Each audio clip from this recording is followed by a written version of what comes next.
thing I had a problem with was that a Chromebook does not function in the same way a normal laptop does. Now, for any game... Okay, there's a couple things I want to say about this topic, but the first one is, when there's a will, there's a way. I had a Chromebook in 2016 and I was running FL Studio on my Chromebook. I was playing N64 games through emulators on my Chromebook. So when there's a will, there's a way. And that goes to my overall point. Just stick with me for a second. My overall point is, I don't believe in starter technology. I believe in explaining and in letting them roam, because they're going to find it anyway.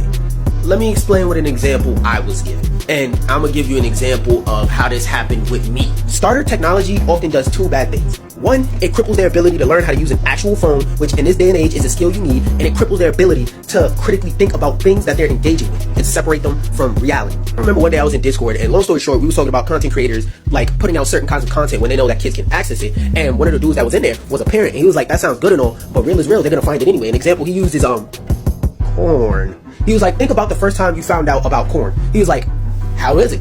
And we all thought about it, and he was like, "I guarantee you, either you were scrolling on the internet and you found it by accident one day, you were flipping through channels, you found it by accident one day, or another kid on the playground walked up to you and said, yo, I got this pic, I found this website where you can see unclothed ladies, whatever you want."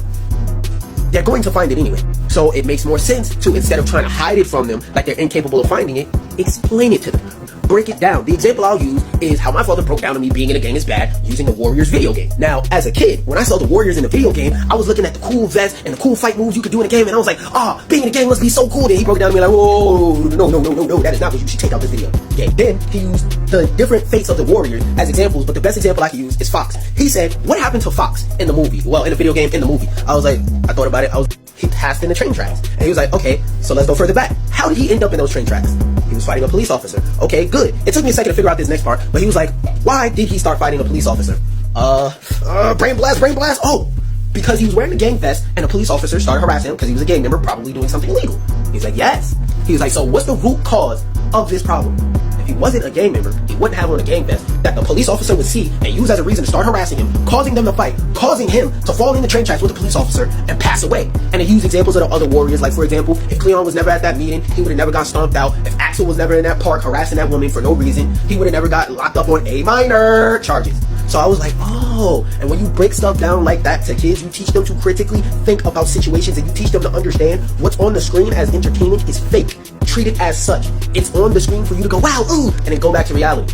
More people need explanations of that instead of starter technology, because like I said, all starter technology does is make it so that instead of you being able to introduce this concept, this idea to them in a safe environment where they can learn to critically think and understand what they're really interacting with, it just leaves it up to whoever gets to them first, randomly. And you don't want that to happen, because that's how, like I said, corn addiction starts. Them not understanding what they're seeing. Them not understanding that's just people on the screen doing fake things to entertain people. It's not supposed to be taken as reality. But as like a 9-year-old, 10-year-old, you just see unclothed women over your screen. You go, explain stuff. Don't hide. Explain. Now, am I saying everything is to be hidden? No. But am I saying is everything to be shown? No. But what I am saying is explain as much as you can. Because again, if somebody else gets the chance to explain it, you're not going to like their explanation.